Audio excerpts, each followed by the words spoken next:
Welcome back to Pro League, everybody. We're going to have an ace match here between MVP and StarTale-yoe. We already have our players decided and ready. It's going to be Losira versus aLive, the rematch from game number 2. Better map for Zerg, I think most people would argue, than the map we saw last time, which was merry-go-round. Losira did a weird build, but aLive did crush him. He played a bit greedy. And we'll have to see how the rematch goes, because I think we're going to have, in my opinion, though, a much more standard game than what we saw last time. Let's see the predictions here. 3 of us do go for aLive. Me, Yudehyun, the analyst, as well as Kanata. But you and Moonglade, as well as the Monday caster, do go for Losira. So still banking on the fact that Losira kind of didn't play the best game ever. But I would argue that aLive, I think he's going to get a lot of confidence from that first win. And he looked pretty solid in general. He didn't play his best game. But I think as long as Losira is playing badly today against Terrans, I think aLive could easily take another game here. Well, guys, let's jump into the game. It's going to be Losira versus aLive on Overgrowth.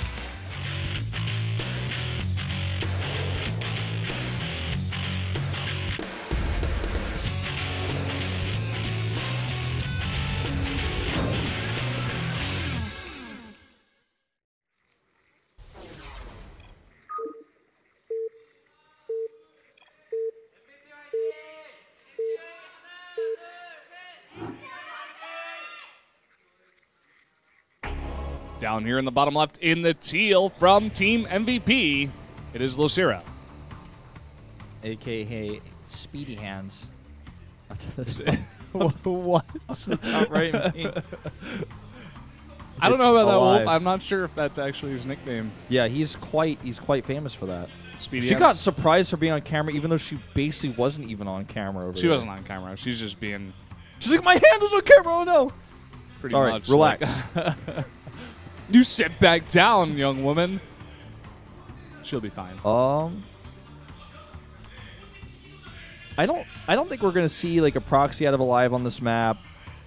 If this were Maru, I think he'd proxy. Oh, the SV would already be going. If it were Maru, man. Yeah. Well, I mean, aLive already saw that we saw a drone scout out of Losira last time, and this time it's a 2-player map. So I think he's like, no way am I gonna proxy here. It's just too obvious. And Losira not drone scouting this time. At least not yet. If he plans on doing it, be a bit of a late that would be a weird late drone scout. He's just gonna put this down for the hatchery first. Losira looks a little bit nervous. He's doing some talking to himself, doing some twitching earlier. He likes to do that. He does. High stakes match. Yeah. Both of these teams are like on the cusp of playoffs. You know, usually most of the time. Like we saw StarTale-yoe actually make it, possibly on the back of life. They ended up not showing for their playoff match, which is really unfortunate. Who knows how far they could have maybe gone. Man. I wish we got to watch that one. Jin Air versus StarTale would have been very nice. But you know, it didn't happen, and you know, MVP got 5th, so you know they were really close to making the playoffs. Yeah. But I feel like these two teams are like, oh, I got to get the leg up as fast as possible right away, especially against these teams. They're both like medium tier teams, so to get an early win against a medium tier team is important, because if you lose to say SKT later, you're like, well, I lost to SKT, but most people do. At least I got to win against a medium tier team. Yeah, exactly.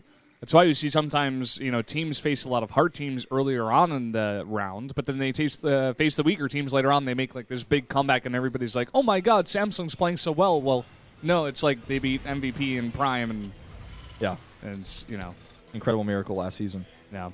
So Losira, he does a very greedy build. In fact, even before we're seeing any proxy or seeing anything at his opponent's base, he goes for hatchery into 2 extra drones into gas. Into pool. I think this is the same build that he did last time, but he drone scouted last time. Yeah, it gives him a little bit of extra economy to not do that in this case. And last time he also made, I think, 6 lings. This time he's going to lings a little bit later and going to ward this Reaper off easily. Be careful not to lose any lings. That one drone is getting pretty low. Okay, there he goes. Nice micro. Oh, almost lost a ling too. Wants to keep these lings alive until that queen comes out. It's going to be much better at holding this off. Okay, the queen comes out. Does do its first inject first, and now it's going to get to work. Reaper has gotten 1 kill. I think on a Ling, right? So no big deal. Very standard opening so far. Mm-hmm. Same thing out of aLive so far, just making the factory. He's going to swap that, make some Hellions. Probably a small force, although Overgrowth is a bit of a, I guess, a smaller map. Although on the last one, they were on merry-go-round, right? Yes. So in the positions they were, I guess it wasn't the longest rush distance either, but I guess you could do something aggressive. It just doesn't strike me as aLive style. Well, aLive's going to use these 2 Marines we saw last time to actually kill the Overlord this time. 22 lanes. What? Whoa, okay, well, this is already a big change. Yeah, this is Losira saying, okay, I think I've identified what you're doing here. Killing that Reaper I'm going to kill you. Would have been so huge. Now he has to actually kill it with 2 Lings. If he fails at this... No, he should. They've got speed. Okay. Gonna go down, and here we go. Huge swell of lanes. No bunker. He has to do a lot of damage with this. This is so much of a commitment. Checks the other Watchtower, make sure he's safe. Hides this from the Hellions. This is going to completely circumvent the Hellions, which, by the way, the Hellions are out of position. Those are going to be really useful at defending, but not if they're not home. Oh, and those 2 Lings actually baiting those Hellions out here. Here we go. The Lings are coming in. 2 Hellions coming back, but they're going to get caught. 1 Hellion gets caught. Second one should fall as well. He's got 2 more. And this is going to be a lot of damage because it gets into the main. Now he's to micro 2 sets of Hellions here. SCV is already off the line in the main base. At the natural, he does finally surround and kill the last of those 2 Hellions. And now SCVs need to get pulled here. Back at home, he's droning. He's up to 34 Harvesters. He's doing a decent amount of damage. This is so much mining time lost right now, and that's the biggest thing. 2 of those mules at the natural get delayed for a long time. He does only kill 3 SCVs, though. But then again, it wasn't like he made 40 lanes, right? He only made like 22. It wasn't the most gigantic commitment to aggression ever. Like you were saying, he droned up pretty heavily behind this. He's now up to 40. Yeah. So he's doing pretty well for himself. He's doing well for himself. There was a 3rd CC, which I think he was expecting. Which is part of the reason why he ended up doing this build. Even though his Overlord got denied, I think it was a pretty good assumption. The really important thing to note here, actually, in my opinion, besides those SCV kills and the lost mining time, is that he actually killed a lot of Hellions, which means that the 3rd base that he's getting right now and that huge swell of drones he just made are going to be a lot easier to defend because there's only 3 Hellions left on the map, so he doesn't really have to worry about big Hellion pushes. He doesn't have to worry about, you know, those sorts of harassment, attacking his queens, and poking at that 3rd base. He's totally safe. I think that's one of the only times I've ever seen the observer like zoom in on something a player was doing wrong, and the player was like, oh, I'm so sorry. Oh, I'll put that right back to work now. Usually we just see it and it's like awkward, like, oh, he's got 6 drones on gas. Let's watch this for a while, and it never gets fixed. Yeah. They do eventually fix a little bit later. But usually off camera. It's rare that we don't see it on camera, or that we do see it on camera, rather. That's certainly true. Well, a huge swell Lings again here. This time he's going to have a Baneling Nest, though. Yeah, that's a lot of Lings. He's stopping at 42 drones. He's not even going to saturate that 3rd base. There's a wall here. The problem is that this is going to get scouted by a floating 3rd CC, maybe. Oh, my God. This is actually going to get scouted by the CC, I think, dude.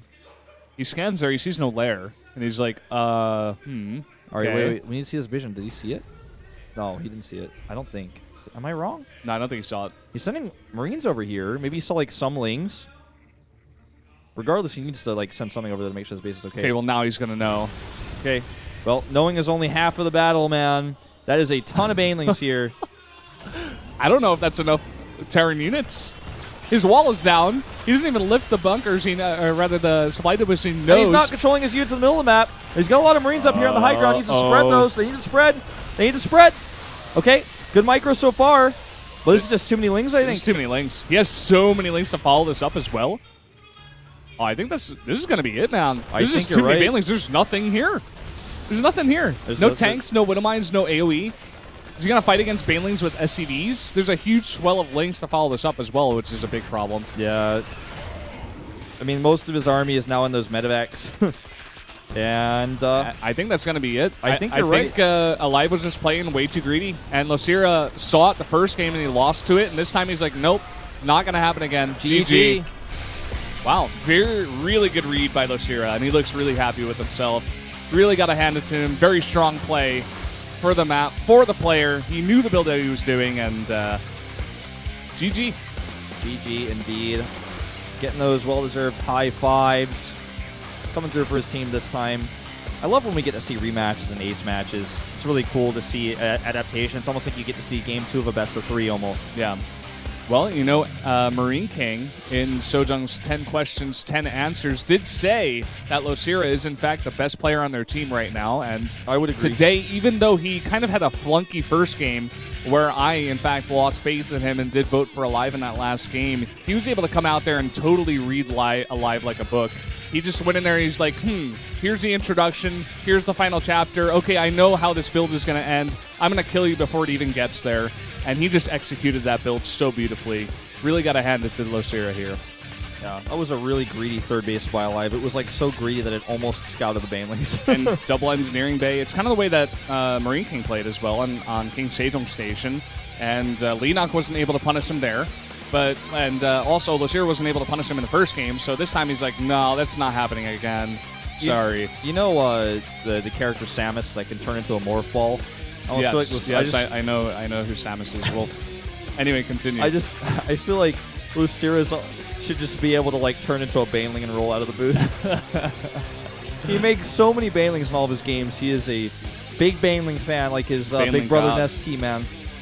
They're the Nesty brothers back in the day, like the Baneling bros. The Nesty brothers. I meant to say Baneling bros. I said Nesty brothers for some reason.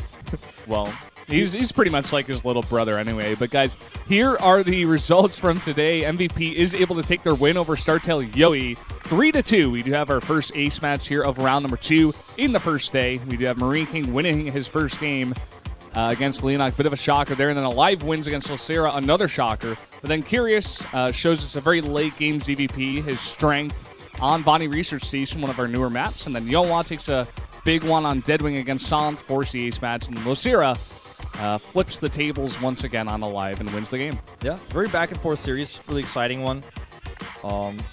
Would definitely recommend the Hero versus Curious game. My favorite by far out of these. Yeah, I really enjoyed that game. I definitely agree with you. Recommend that one to your friends. Well, we are going to have an interview with